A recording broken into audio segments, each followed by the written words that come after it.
konflik itu karena kita selalu mencari perbedaan di antara kita, bukan mencari persamaan. Nah, oleh karena itu maka moderasi beragama itu cukup penting karena kita harus memperkecil perbedaan dan kita harus mencari persamaan sehingga kedamaian, ketenangan, sikap toleran itu harus dimunculkan.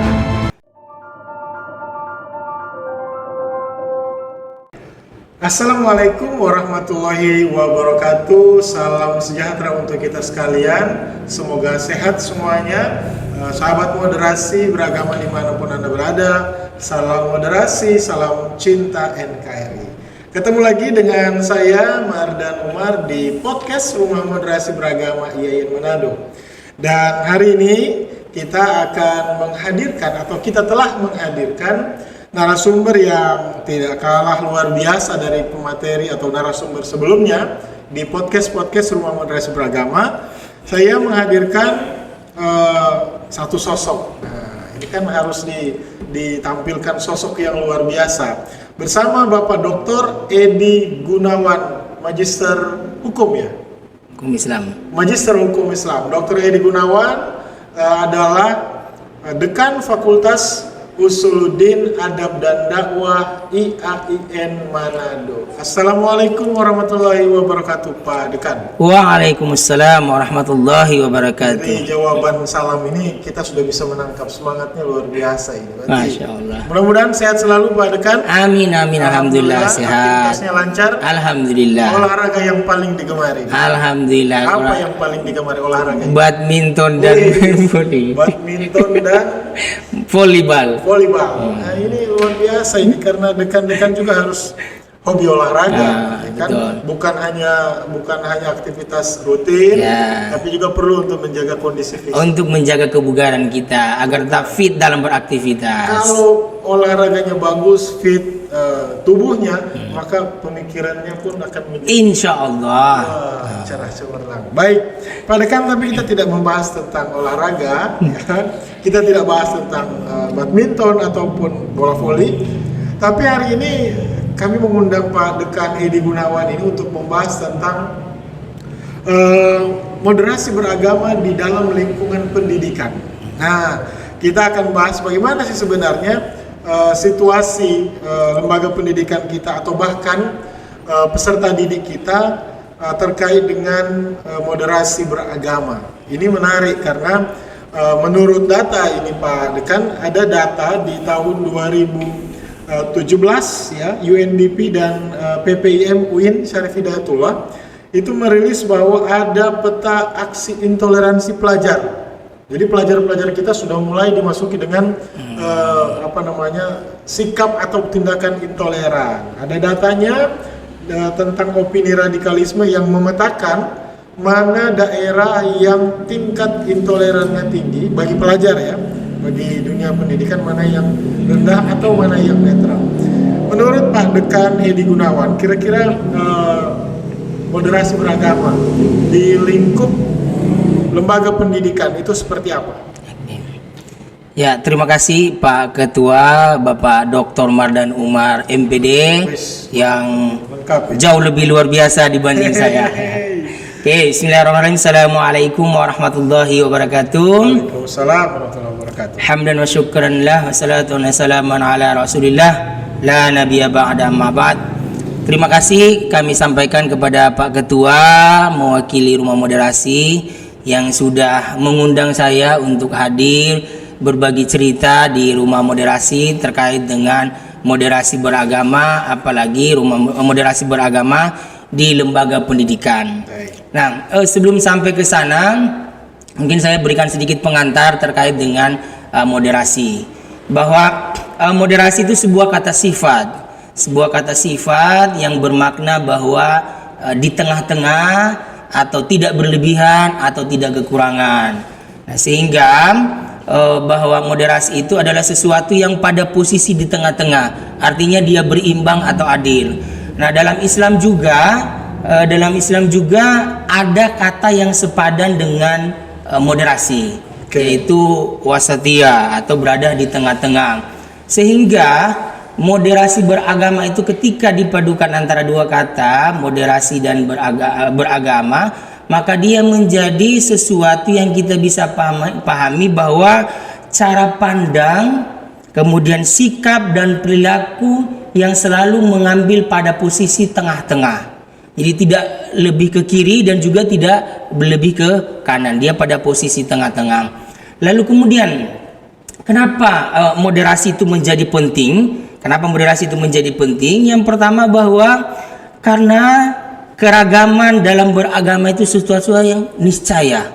Ya, kita sebagai bangsa Indonesia yang data di tahun 2010 itu terdiri dari 1331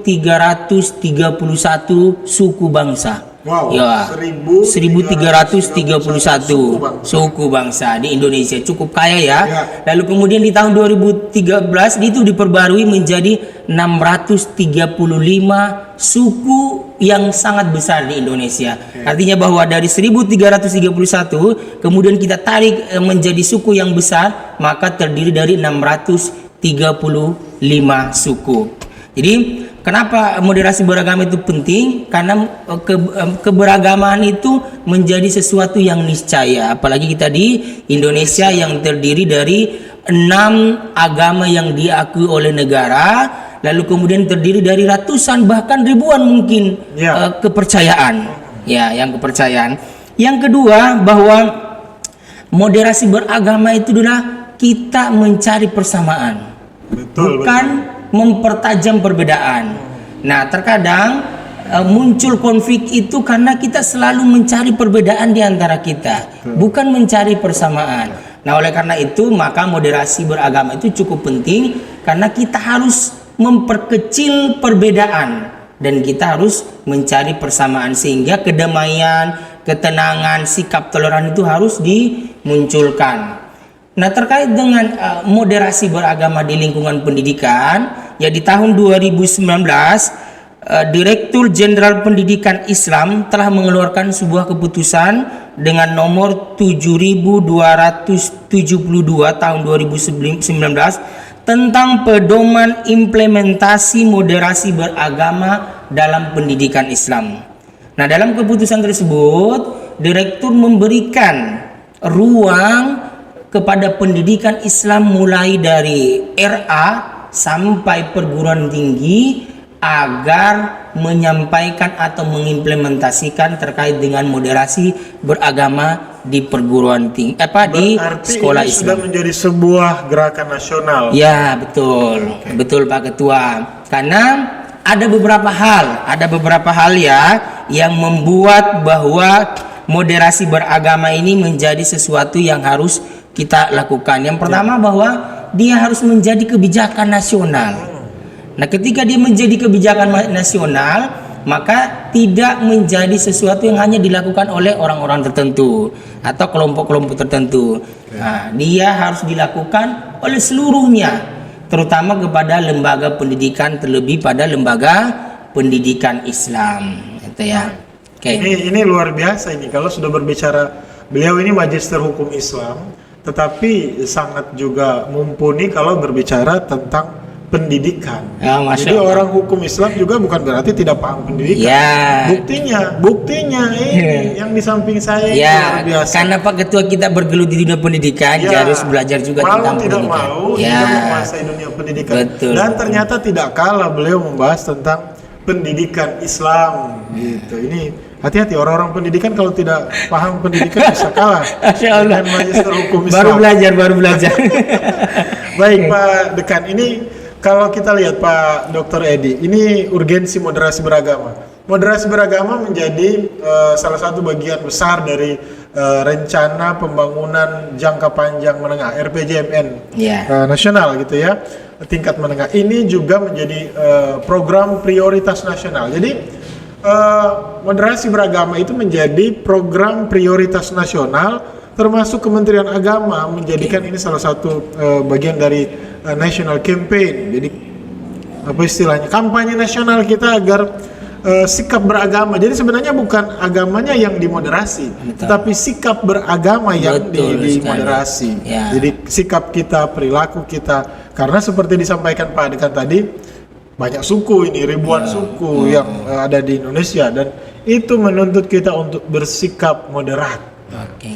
Pak Menteri pernah bilang bahwa moderasi beragama itu penting. Pak Menteri Agama, Gus Menteri mengatakan moderasi agama itu penting.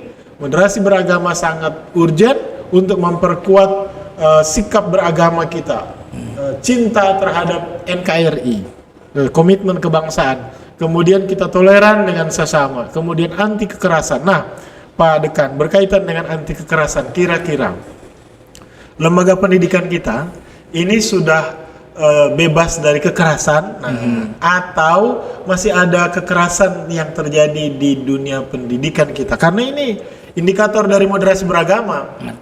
Terkait dengan isu-isu terakhir ini. Menurut Pak Dekan seperti apa kekerasan di dunia pendidikan kita? Jadi memang secara umum ada 4 indikator dalam moderasi beragama yang dipelopori oleh Pak Menteri Agama waktu itu 2019, Bapak Lukman Saifuddin, bahwa ada 4 indikator yang secara umum, walaupun sebenarnya bisa lebih dari itu. Betul. Yang pertama adalah komitmen kebangsaan, yang kedua adalah sikap toleransi, yang ketiga adalah anti kekerasan, dan yang keempat adalah adaptif budaya lokal. Akomodatif terhadap budaya lokal. Nah, terkait dengan kekerasan di lembaga pendidikan itu sudah tidak saatnya lagi sekarang. Itu sudah harus dibuang jauh-jauh. Nah, kekerasan itu tidak hanya bermakna kekerasan fisik, kekerasan verbal dan lainnya juga termasuk dalam hal sebut sebagai kekerasan. Nah, sebagai lembaga pendidikan tentu kita harus menjadi corong utama. Kita harus menjadi bagian terdepan, garda terdepan untuk menghilangkan segala bentuk kekerasan di lembaga pendidikan terutama. Nah, kalau sekarang ini kita masih menemukan ada lembaga pendidikan yang masih ada ada bentuk kekerasan di dalamnya, saya orang yang entah orang yang pertama atau orang yang kesekian, tetapi saya paling getol menolak kekerasan di lembaga pendidikan. Tolak gitu. Gimana? Tolak kekerasan di lembaga pendidikan. Sekali lagi Pak Dekan. Siap? kita harus kemakanin. 1, 2, 3. Tolak kekerasan di lembaga pendidikan. Nah, ini karena tentu tidak lagi saatnya sekarang. Itu sudah harus dibuang jauh-jauh. Karena itu sangat mencederai lembaga pendidikan.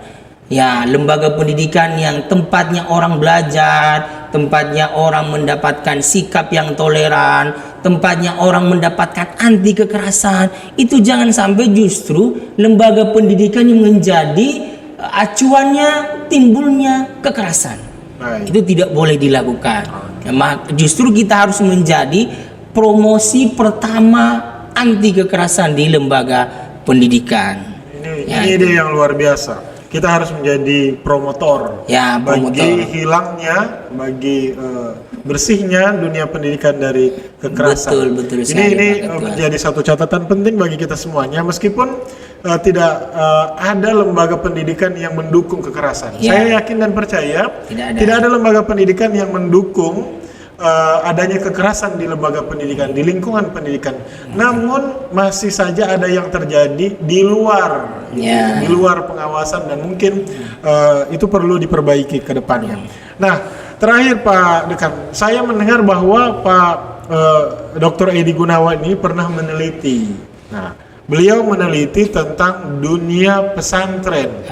Nah, apakah itu ada kaitan dengan moderasi beragama atau bagaimana dunia pesantren? Ini penting untuk kita dengarkan, minimal prediseminasi lah ya, kan kita mendengar bagaimana sih hasilnya penelitian terkait dengan moderasi beragama di lembaga pesantren khususnya. Silakan Pak Dekan. Siap, terima kasih Pak Ketua. Jadi tahun 2022 memang saya bersama tim meneliti terkait dengan dinamika moderasi beragama di pondok pesantren di Indonesia, terutama 3 provinsi, Jawa Timur, Sulawesi Selatan dengan Kalimantan Selatan. Wah, ini ditunggu hasilnya nih.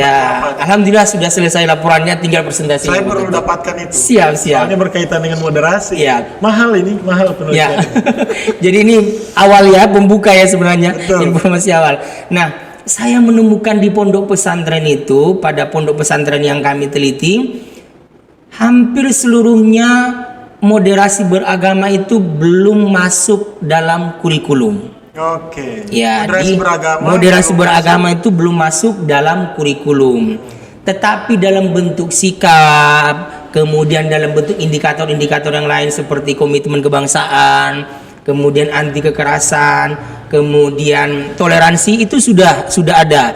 Ada yang tergambar dalam bentuk teori, hanya sekedar bahasa lisan, dan ada juga yang sudah tergambar dalam bentuk praktek. Sikap. Ya, sikap. Ya, contohnya misalnya ada beberapa pondok pesantren yang pernah mengundang non-muslim untuk menjadi salah satu pembicara di pondok pesantren. Nah, itu berarti sikap ya. Ya, sikap menerima. Lalu kemudian ada beberapa juga pondok pesantren yang melibatkan masyarakat-masyarakat di sekitar ketika melakukan sebuah kegiatan. Jadi akomodatif terhadap budaya lokal. Jadi mereka mencoba untuk mendekati masyarakat dengan cara melibatkan di dalam kegiatan-kegiatan pesantren dan tidak bertentangan dengan budaya lokal. Gitu ya. Jadi saya menemukan.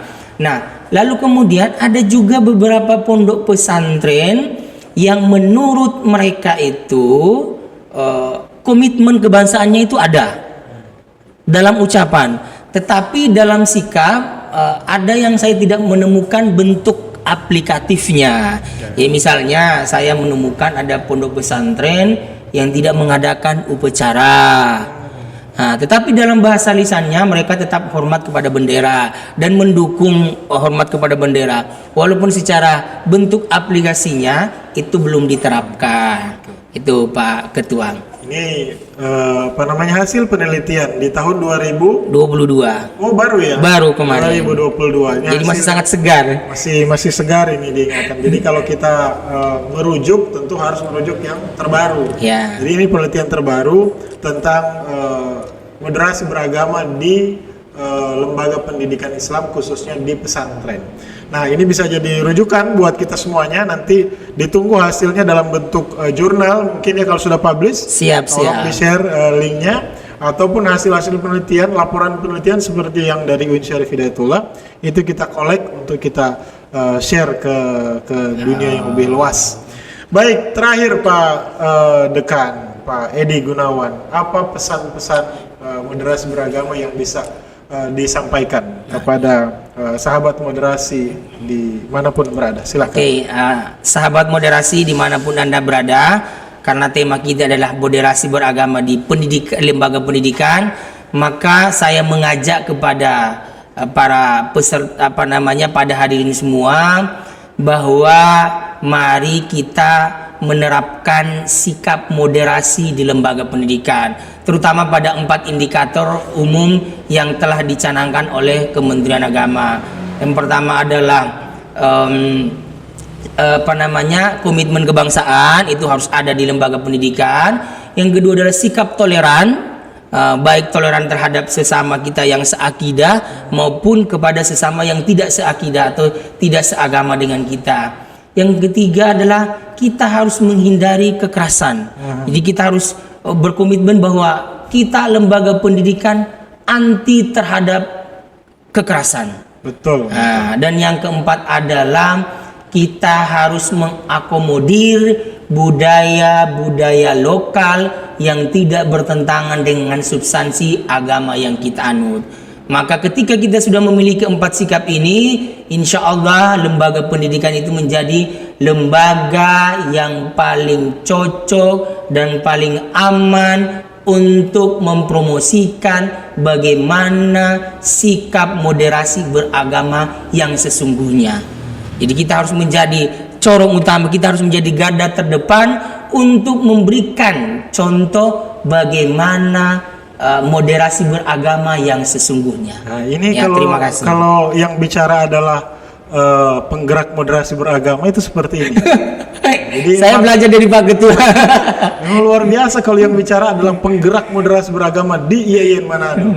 Memang sudah cukup komplit. Terima kasih banyak Pak Dr. Edi Gunawan, Magister Hukum Islam, Dekan Fakultas Usuluddin Adab dan Dakwah, yang sudah berbagi dengan kita, sahabat moderasi, terkait dengan moderasi beragama di lembaga pendidikan, khususnya di lembaga pendidikan Islam.